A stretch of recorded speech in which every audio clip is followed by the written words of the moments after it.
So when it comes to data, we have a very strict treatment of data. We cannot indeed expose all the data to everyone, to every place. We have we separate, we segregate the different type of data, which is very important, different layers. And when it comes to process data, we built a dedicated network allowing us to expose this data to people who need it with less constraints, because we consider that it's less critical for both the business and the customer.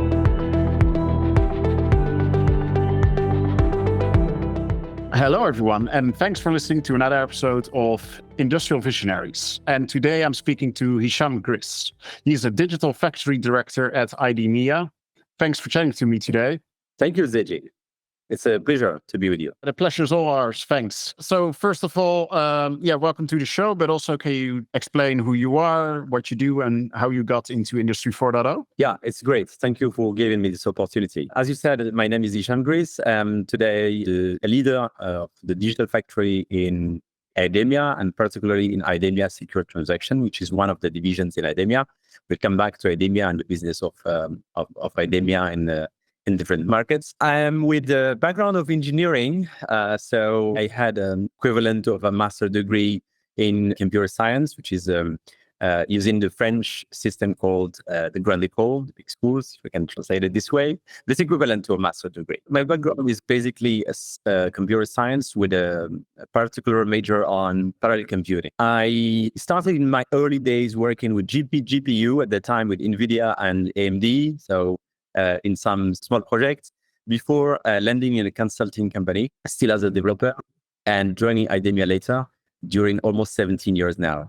During this, I had the opportunity to spend around 11 years in Asia, where I had the chance to be in manufacturing sites and be close to operations. And of course, is both technical and cultural rich experience. I landed in Industry 4.0 with my background because I was all-time impressed by the technology progress, interested, curious to learn more. Mm-hmm. And from my engineering background, I was all time looking to technologies that have an impact on the operations, on people. And I see that Industry 4.0 is a key one to this transformation journey. Did you see a lot of parallels between parallel computing, concurrency, and Industry 4.0? It's an interesting one. I think we are going there right now with all this edge computing and all those technologies.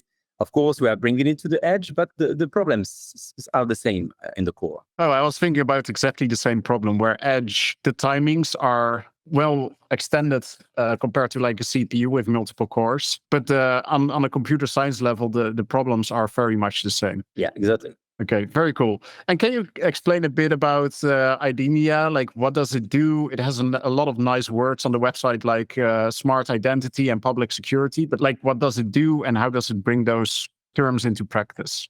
IDEMIA is a leader in security, mainly. So we are leading in security, and the IDEMIA today is three main big business units. Let's concentrate on the one where I am today, which is IDEMIA Secure Transactions. But we used to address three big markets. One is the IDEMIA Secure Transactions. Second one is on government identity, and basically passport and identity card that is leaving IDEMIA to Innsbruck this year. And the third one, which is more about public security, that's related to delivering to governments different solutions around algorithmic, biometrics, and the security gates. If we look at IDEMIA Secure Transaction, I can say that you may have already a lot of products coming from IDEMIA in your pocket. The main role of IDEMIA is to secure the end users when they pay, when they authenticate, and when they communicate, and recently when they drive. So we are supplying the biggest bank in the world. We're supplying the biggest telecom operators also, and top 5 of car makers by solutions allowing them to secure the connect their cars on the field. And that's where digitalization and Industry 4.0 comes in. So Industry 4.0, we can say that it comes at 2 layers. There is one layer definitely that goes to customers, but here my role is more on how can we make the way we are manufacturing those products, because we make basically bank cards, telecom cards, card that you will use to open your car, the way we make it more efficient. Because working with those customers is also implying automatically high requirements in terms of safety, in terms of also efficiency, and in terms of zero defects policy. Okay, very interesting. So with all those constraints, especially around security, would you say that digitalization was harder for your company to, well, embark on and achieve? You touch a very good point indeed. When you work in such a very or highly regulated industry, definitely you cannot just connect an IoT device and say, here is my data and go to the cloud. You need to embed by design in your go-to 4.0 strategy a security by design process, relying on reviewing both the technological aspects, but also the different network layers, the different requirements needed before deploying a such solution. So it's highly regulated. It means also a longer lead times and of course more processes before deploying such solutions. Okay, and so considering those, did you start at a different place than you expected? Like, how do you make the start of digitalization, especially when, if you keep everything physical, the security is well known and understood. And as soon as you transition from physical security to digital security, you add a whole new attack vector. Completely. You add a lot of layers. And basically, when you go to Industry 4.0 is what is mainly the connectivity of the digital layer on top of the physical layer. And this digital layer that bring an augmented view of your shop floor that you used to have a series of machines. Now you have series of data that you can connect up to an augmented reality and have an on-top insights on every facility you have. Adding all those layers means also adding more security constraints, more infrastructure put in place, and more regulations, of course. So it means, to go back to your question, that at the beginning, definitely you need to work in a closed loop, in a local environment before scaling and before deploying, higher solution. Okay. And when you scale, I suspect it's highly standardized between sites, between divisions in the organization, because if you figure out the security and all the other aspects of this digital solution, you just standardize because the replication is much easier this way. The beginning of the story is the standardization. In IDEMIA, we understand, and I think all the big players understand this, we cannot standardize everything. So definitely we need to respect the local regulations, constraints, people involvement, and the different constraints that we have locally. But at least on the macro process, you need to have process owners, global process owners that are aligning the different entities on the same rules. And I would say this is the first and the beginning, because a lot of time when we talk about Industry 4.0, people jump directly to the technological solutions, but it's not all the story. The biggest part of the story is about people involvement from the beginning and about change management. When we ignore those two components, we land often in failure. So definitely standardizing the core is important before going to a scaling of solutions. Okay. Do you have a specific example of digitalization and how it improved your organization or your KPIs? Yeah. When it comes to digitalizations of shop floor, there are some classic use cases that comes, of course, to all people. And the main one is monitoring of machines. We experimented a huge impact on our machine availability, machine maintenance status also, when we move from the physical way of managing our machines to connected IoT-based solutions, allowing us to measure the OE, the overall equipment efficiency, and the machine maintenance events. So this brings us, in some cases, up to 20 points in the OE, and in others, a huge improvement in terms of machine availability by having a better interference, again, a better exchange and intervention of our equipment teams. But I still believe that we still have a lot of work, and we have a vision around that, in bringing all of this to a consistent view where we can not only alert people, do an active monitoring, but more than that, have a prediction of those events and be able to anticipate maintenance. This is something that we are working on. We have already an ongoing project based again on IoT and data science algorithms. How can we predict that there is maybe a machine that will go down and anticipate the maintenance intervention? Because this is where we have really the gain. This is where we have the huge saving. Yeah, I always like predictive maintenance because it's so hard to know how accurate you are. Because if you do the maintenance predictively, you never see the failure anymore. Have you thought about that? And how do you balance the accuracy of your prediction? Plus, if you take something offline for too long or too often to be predictive about it, you never get the feedback that you actually saved downtime. Yeah, it's very important, a very interesting question, because we had another algorithm of prediction around the wastage, which is basically predicting the number of pieces that will be wasted, and then recommend from the beginning a kind of parameters and sets of the machines. And this brings me to what I told you at the beginning about involvement of people and the interaction between the digital and physical. The way we monitor this gap is that we keep monitoring on the performance of the prediction on one side, and what if we did not implement the prediction. And we had a case where the shop floor team decided for specific reasons to say, okay, I'm not happy with level of prediction. I prefer to take back the hand and control it myself. So no problem. Then we report and monitor during this period what is the result compared to the prediction data. And it took us a month or a little bit more to figure out that we were not on the right path. So we came back to the prediction. So of course, it's a continuous debate. It's not something that's easy to say, but it's important to keep monitoring based on dashboards, based on facts, what prediction is bringing and what the absence of the prediction may bring in the field. Yeah. And that brought it back to people. Like someone has a hunch, a hypothesis, which they were then able to test within the organization. Are there more initiatives that were shop floor first and then went up into the digital part of the organization? And how do you engage with the shop floor to get them involved in digitalization? Yeah, it's a very good one. And I think all companies today need to work on this one, because the more we go in digitalization, the more we have a problem of skills and the more we have a problem of involvement. And even when we look at a lot of projects that failed, we had experiences, of course. So this, we're not an exception. We had all this kind of experience, but what shows the accumulation of experience is that we cannot go without shop floor involvement.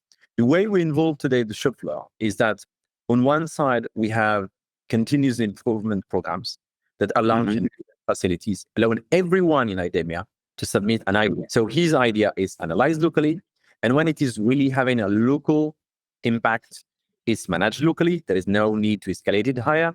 And when we see higher benefit and an idea that can be scaled, it is then escalated and treated at a global scale, and people are aware about the idea they are putting. This is the bottom-up approach. On the other side, of course, we are also keeping a network by involving all people from different factories in a kind of network where we keep feeding them by both our roadmap, our strategy, our idea, and the feature product or feature projects. And the idea is to keep this mutual exchange as live as possible to keep curiosity and keep also getting the feedback from the shop floor.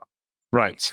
And so the idea box approach, so bottom up, to come up with a good idea, you sometimes need access to data because you have a hunch and you don't want to just file an idea in the box based on a hunch. So how do you then manage like what access to what data they have, like the whole authorization, authentication layer around data?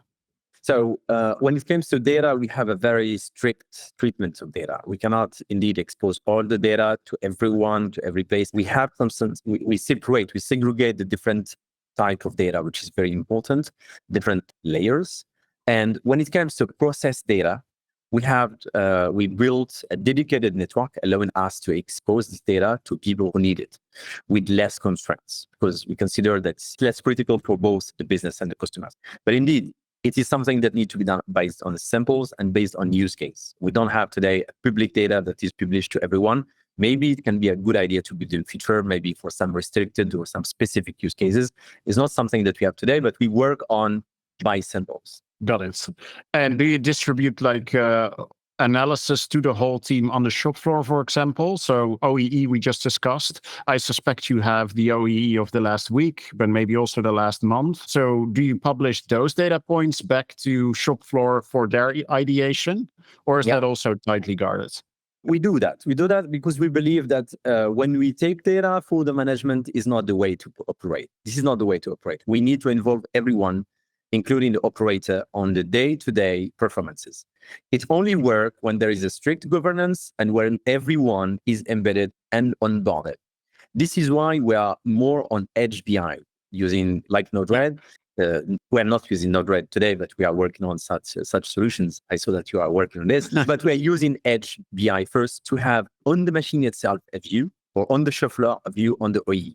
So everyone in the cell can see the ongoing OE of the moment. You can also browse to see the last week if needed, the last month if needed. So the local data is available locally. And then we escalate, we report the data at a higher level only for the macrometrics. Makes a lot of sense. All right, thanks. So obviously to digitalize, you adopt new technologies. In your environment, how is the process of adopting new technology? Do you start with pilots, and how do you understand what the success is and the ROI for wider rollout? Yeah, it's important. So from the beginning, we work on two things. First one is the value creation plan.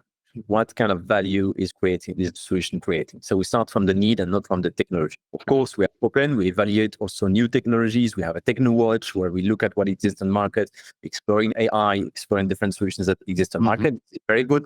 But at the end, we try to bring it to the use case. And what benefit are we going to get from this? So we dedicate sometimes some POCs purely for TechnoWatch, but the majority of projects are starting from a business case where we have an expected ROI, theoretical one, and we need to demonstrate using a POC project, and only then we scale it. So try to compare 2-3 solutions when they are that can bring the expected benefit. And starting from that point, we think about the scaling. Got it. And so it's ultimately a sort of idea box approach. Someone in the team writes a plan. We can improve our OEE if we do X, Y, or Z. They write a plan of what the solution would look like, and then you go out there to select a technology to fit the use case. We have the two approaches. We have this continuous improvement approach, which is people are continuously providing ideas, but at a certain time, you need to be more disruptive. So on a higher level, we're looking also at our roadmap in terms of short term, 1-2 years, and long term, 3-5 years. Where do we want the manufacturing to be in 3-5 years, and what kind of shape? And based on this, we go back to small projects that will lead us to this vision. So the vision in Industry 4.0 is important. Else, small continuous improvements is not really transformative, if I can say. Okay, got it. So there is continuous iteration going on to progress and to escape a local maximum. So where if you go left or right, neither of them is better. And to find a new way up, you have company-wide plans and ideas to escape local maximums and get to a point where you can continuously iterate again. Yeah, exactly. Because at a certain time, you need to catch up with a lot of things, including how the job of people evolve in the time. How can we improve the safety of people? How can we improve the data accuracy, the data quality? Macro things that we cannot often absorb or deploy locally. It may require both global means, but also global visions to be deployed and scaled. So a bit about the data extraction and how to work with legacy equipment. Have you learned how to effectively approach legacy as well as newer infrastructure? Most of the problems we see with our business is getting machines to talk to one another from 1960s all the way to one that's ordered last week. Yeah, like how do you approach this, and any surprising challenges or lessons learned? It's a classic problem in manufacturing everywhere, of course. We have the same issue. We are dealing with it with different approaches. I think there are different layers when it comes to approaching the legacy machines. First thing is to stop working with legacy ways. This is the first thing. So we're trying to work, and we're working all day with our suppliers, internally on defining and having a standard of every new machine. Because if you stop it, you would keep in producing new machines that are not connected, that are not connectable, if I can use the term, and still having the issue. So this is a very important thing. At a certain level, industrial people need to understand that we need machine connectivity. It's not a luxury anymore to have a connected machine. We need MQTT servers. We need to have machines that are able to almost plug and play. Okay. Yeah. Where we need a clear data dictionary, we need a clear mapping between the PLC data and what we're expecting, etc., etc. So engineering work that need to be done. This is one thing. If you don't start by doing this work, you cannot approach also the legacy because you don't know what are you looking for. When it comes to the legacy, we have two approaches. Of course, we have high cost machines where we have no choice. So then we try to bypass and we try to build on top of the old-time and existing data. We try to build on top of it and try to extract it using also some, let's say, automations that are available. Either we are by reading the log file, either by reading what we have. And when there is a retrofit that is possible on the machine itself. So this is also something, an option that we explore to be able to connect the machine to the IoT network. And how complex do the solutions get? Because you add another layer of documentation and technical involvement. Like, to what extent can you add complexity to your solution and it's still a positive thing? And when do you add too much complexity? Do you have thoughts on there? We're still working on this. So we don't have, we are very conscious on this. We know, we understand that indeed, at a certain level, it makes no sense and it's become overcomplicated. And this is where we lean to work with IoT gateways, with interfaces that can bridge between this IT and OT world and allow us to go easily. Because indeed, pure IT solutions are complex to put in place, are costly, and represent also several security challenges. So given IDEMIA's focus on security and identity solutions, how do you see your manufacturing process evolve? And how do you adapt quickly to what's going on around you in other areas of manufacturing? I would mainly bring it to IDEMIA secure transaction, as I said at the beginning, because I don't handle the other part. But globally in IDEMIA, we have this double approach. First is that when it comes to the internal, we are focusing on value, because you cannot follow everything. You cannot follow everything. You cannot also follow, standardize, automate, and digitalize every single segment. The first one is value. The main thing is value. When I say value, it's not only about money. Of course, money is important. This is the business. But it's also about people, bringing more compatible solutions, comfortable solutions for people, for the job of those people, the way they work, the way they operate, and of course, to have a better data view on our manufacturing shop floor. It's basically it's down to the value creation plan. When we have more value, this is what you prioritize in your plan. All right. So you got extensive experience, and I would like to know, what advice would you give to newer leaders in manufacturing and digital transformation? When it comes to manufacturing, in my opinion, with the little of experience that I had so far, I think that we need to go beyond technology itself. Because the first trap when it comes to Industry 4.0 or generally to the digital transformation is that people are more looking into technologies.